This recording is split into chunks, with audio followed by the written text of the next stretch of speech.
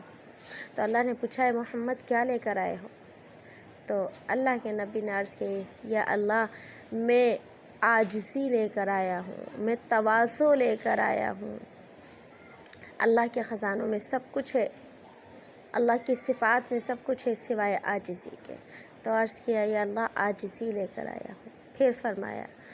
التحیات للہ والصلوات الطیبات۔ جب کہا یا اللہ لے کر کے آیا التحیات للہ، اے اللہ میری ساری جانی عبادتیں، میری مالی عبادتیں اور میری جسمانی عبادتیں، جانی مالی روحانی جتنی عبادتیں ہیں میں ساری کی ساری کیا ہے آپ کی بارگاہ میں لے کر آیا ہوں۔ تو جب جو ہے اللہ کے نبی نے تحفے پیش کیے تو اللہ نے اس کے بدلے میں 3 جو ہے بدلے میں تحفے عطا فرمائے۔ 3 چیزیں آپ لے کر گئے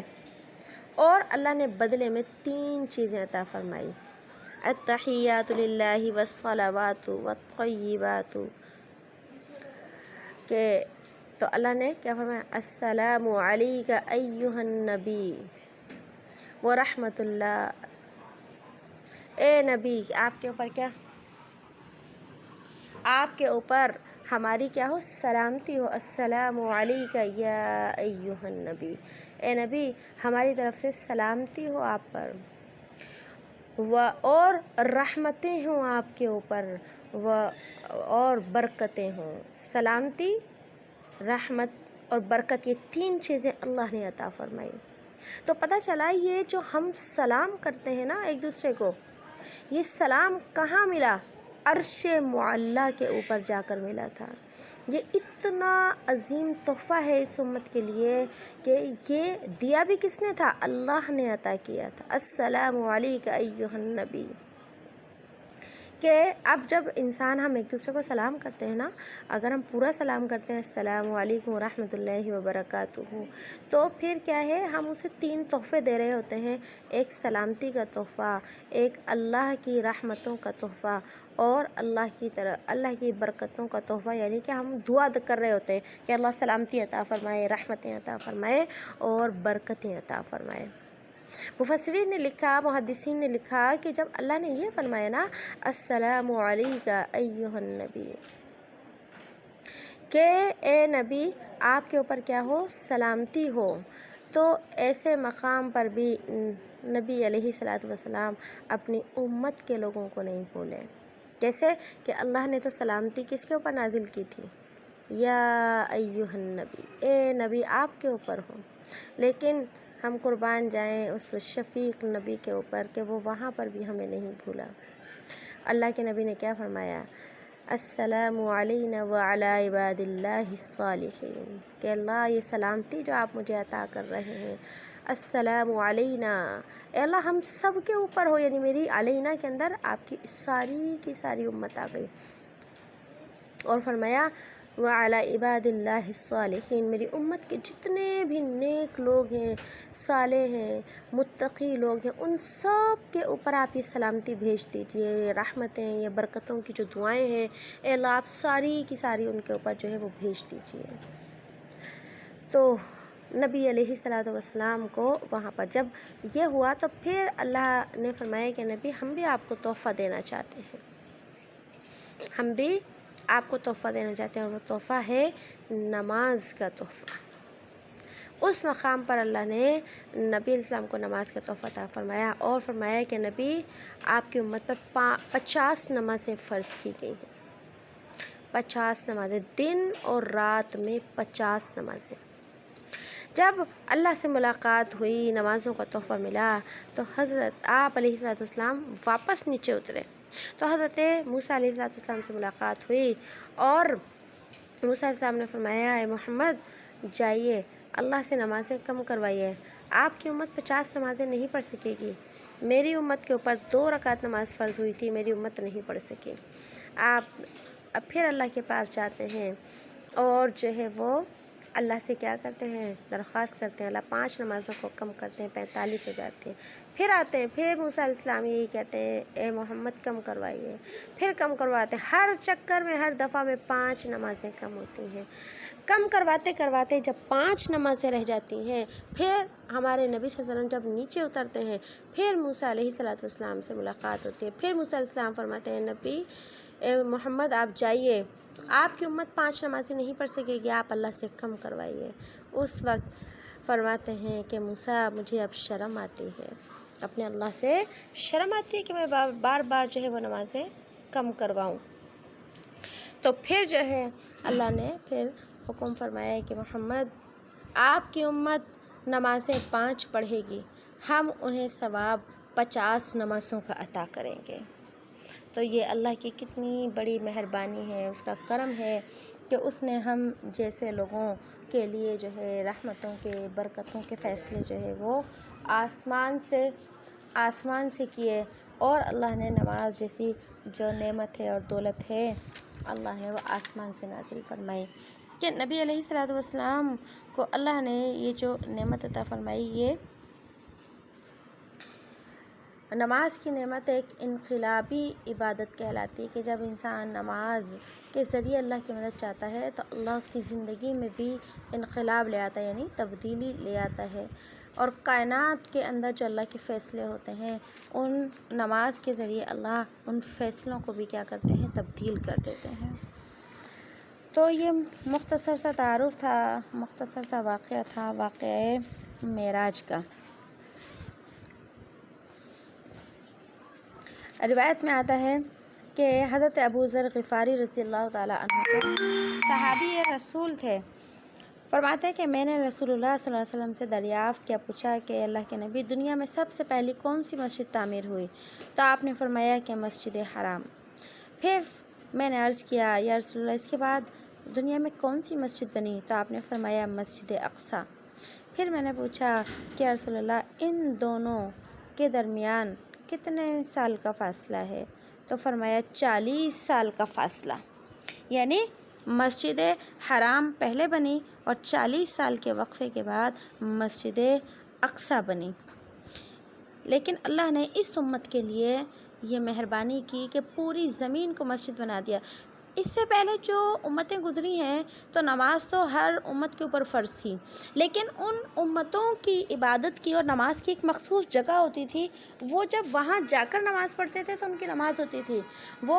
کسی اور جگہ پر نماز نہیں پڑھ سکتے تھے۔ لیکن اللہ نے اپنے نبی کے صدقے سے اس امت کو یہ نعمت اور دولت عطا فرمائی کہ زمین کے جس حصے کے اوپر بھی چاہیں گے جو ہے سر کو رکھیں گے اور سجدہ کریں گے، اللہ ان کی نمازوں کو جو ہے وہ قبول کر دیں گے۔ اللہ نے اس امت کے لیے ساری زمین کو مسجد بنا دیا ہے کہ جس جگہ نماز کا وقت آ جائے وہیں نماز ادا کر لیا کریں۔ اسی طرح آتا ہے کہ مفسرین نے فرمایا کہ اللہ تعالیٰ نے بیت اللہ کی جگہ کو پوری زمین سے 2000 سال پہلے بنایا، یعنی جب زمین بھی نہیں بنی تھی اللہ نے اس کائنات میں اس جگہ کو، اس زمین کو جس پر بیت اللہ بنانا تھا 2000 سال پہلے بنا دیا۔ اور جہاں آج بیت اللہ بنا ہے اس بیت اللہ کی جو بنیادیں ہیں 7 زمینوں تک نیچے پہنچی ہوئی ہیں، جسے تحت الثری کہتے ہیں۔ ہمیں تو ایک اپنی زمین کے اوپر بیت اللہ بنا ہوا نظر آتا ہے، لیکن اس کی جڑیں، اس کی بنیادیں جو ہیں وہ تحت الثری تک پہنچی ہوئی ہیں۔ اور اسی طرح اس کی سمت میں آسمانوں کے اوپر اللہ نے بیت المعمور بنایا ہے۔ اور مسجد اقصیٰ اور ملک شام، اس کے اللہ نے آیت میں فرمایا نا الی المسجد الاقصیٰ، کہ مسجد اقصیٰ اور الذی بارکنا حولہ لنریہ من آیاتنا، کہ مسجد اقصیٰ اور مسجد اقصیٰ جہاں واقع ہے وہ ہے ملک شام۔ ملک شام ایک بہت بڑے علاقے کا نام ہے جس میں بہت سارے آج خلیج عرب کے ممالک آتے ہیں۔ آج تو اسلام کے دشمنوں نے جو ہے ملک شام کو کاٹ کر اس کے جو ہے وہ سارے ٹکڑے کر دیے ہیں، عراق کو الگ کر دیا، فلسطین کو الگ کر دیا ہے، اور اسی طریقے سے جو اور خلیجی ممالک ہیں عربوں کے ان سب کو الگ کر دیا، لیکن حقیقت میں یہ سارے کے سارے علاقے ملک شام کے اندر ہیں۔ قرآن کریم نے یہاں پر جو ہے ملک شام کا ہی گویا کہ اس طرح ذکر کیا ہے کہ اس زمین کے اوپر ہم نے برکتیں، جہاں پر مسجد اقصیٰ ہے تو وہ ملک شام ہی ہے۔ ایک حدیث میں آتا ہے کہ اللہ تعالیٰ نے عرش سے لے کر، عرش یعنی ساتوں آسمانوں کے اوپر جو عرش لائی ہے، وہاں سے لے کر دریائے فرات تک کی زمین کو مبارک بنایا۔ دریائے فرات جو ہے ملک شام کے اندر ہے، یعنی کہ شام کی سرزمین پر ہے، تو عرش معلیٰ سے لے کر دریائے فرات تک کی سرزمین جو ہے بڑی مبارک ہے۔ اور اس ساری ملک شام کے اندر اللہ نے فلسطین کو سب سے خاص جو ہے وہ مقام عطا فرمایا ہے، اور اللہ نے اس ملک شام کو بڑی جو ہے دینی برکتیں بھی عطا فرمائی ہیں اور دنیاوی برکتیں۔ دینی برکتیں کیا ہیں کہ دنیا میں سب سے زیادہ انبیاء علیہ الصلوۃ والسلام جو آئے ہیں وہ ملک شام کے اندر آئے ہیں۔ دنیا میں سب سے زیادہ جو انبیاء نے ہجرت کی ہے وہ ملک شام کی طرف کی ہے، اور دنیا میں سب سے زیادہ انبیاء جو دفن ہیں وہ ملک شام کے اندر دفن ہیں۔ اور دنیا کی برکتیں کیا ہیں کہ ملک شام کی سرزمین بہت زیادہ سرسبز ہے، اور اس کے اندر اللہ نے پانی جو ہے وہ بہت عمدہ بنایا ہے، چشمے نہریں، ان کا پانی جو ہے وہ بہت عمدہ ہے، اور اس کے اندر باغات جو ہیں وہ کثرت سے ہیں۔ اللہ تعالیٰ نے فرمایا اے ملک شام تو تمام شہروں میں میرا انتخاب ہے، میں تیری طرف اپنے پسندیدہ بندوں کو پہنچاؤں گا، یعنی وہ انبیاء علیہ الصلوۃ والسلام ہیں۔ اور ایک اور آخری روایت آتی ہے کہ حدیث پاک میں آیا کہ دجال ساری زمین کے اوپر پھرے گا۔ جب دجال آئے گا دنیا کے اندر تو پوری زمین کے اوپر وہ فساد پھیلائے گا اور پوری دنیا کے اندر گھومے گا، لیکن دنیا کی 4 مسجدیں ایسی ہیں جہاں پر جو ہے وہ دجال نہیں پہنچ سکے گا۔ وہ 4 مسجدوں میں ایک مسجد حرام ہے، اور دوسرے نمبر پر مسجد نبوی ہے، اور تیسرے نمبر پر مسجد اقصیٰ ہے، اور چوتھے نمبر پر مسجد طور ہے۔ یہ 4 جو ہے مسجدیں جو ہے دجال کی فتنے سے محفوظ رہیں گی۔ تو آج کا سبق جو ہے ہم اتنا ہی رکھتے ہیں، انشاءاللہ باقی کا سبق جو ہے ہم پھر کل پڑھتے ہیں۔ اور دیکھیے آگے اللہ نے فرمایا الذی بارکنا حولہ، کہ ہم نے برکت دی جس کو گھیر رکھا ہے ہماری برکتوں نے، لنوریہ من آیاتنا، تاکہ ہم دکھائیں اپنی قدرت کے کچھ نمونے۔ مسجد اقصیٰ لے گئے، پھر وہاں سے سفر کروائے، ساری جو ہے نشانیاں تھیں۔ انہ هو السمیع البصیر، کہ اللہ سننے والا ہے، دیکھنے والا ہے۔ اور آگے فرمایا وَآتَيْنَا مُوسَى الْكِتَابَ وَجَعَلْنَاهُ هُدًى لِبَنِي إِسرَائِيلَ، اور دی ہم نے موسیٰ کو کتاب اور بنایا اور عطا کی اس کو ہدایت، بنی اسرائیل کے واسطے، اللہ تتخذوا من دونی وکیلا، یہ کہ تم نہیں بناؤ میرے ساتھ کسی کو شریک، ذریۃ من حملنا مع نوح، تم اولاد ہو ان لوگوں کی جن کو چڑھایا ہم نے نوح کے ساتھ، انہ کان عبدا شکورا، بے شک وہ تھا ایک بندہ حق کو ماننے والا، قدردان، شکر گزار۔ کہ نوح علیہ السلام کی جو کشتی کے اندر جو لوگ بیٹھے تھے وہی لوگ جو ہے وہ کیا ہوئے تھے، دنیا کے اندر زمین میں پھیل گئے تھے، اور انہی کی نسل سے جو ہے انہی سے دنیا کی باقی نسل چلی۔ تو حضرت نوح علیہ السلام کے 3 بیٹے تھے، ایک بیٹا تو ہلاک ہو گیا تھا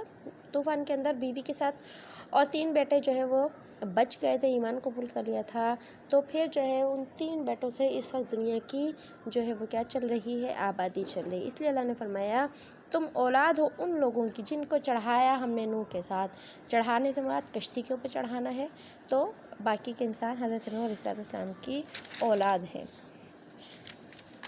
اس کے بعد آگے کی سبق میں بھی تھوڑی سی تفصیل ہے، تو انشاءاللہ آگے کا سبق جو ہے ہم کل پڑھیں گے۔ سبق سمجھ میں آ گیا ہو تو میسج کر کے بتا دیجیے گا، اگر کوئی سوال کرنا ہو تو پھر کر لیجیے گا۔ بسم اللہ الرحمن الرحیم سبحان اللہ وبحمدہ سبحانک اللہم وبحمدک نشہد ان لا الہ الا انت نستغفرک ونتوب الیک سبحان ربک رب العزت عما یصفون وسلام علی المرسلین والحمد للہ رب العالمین۔ السلام علیکم ورحمۃ اللہ وبرکاتہ۔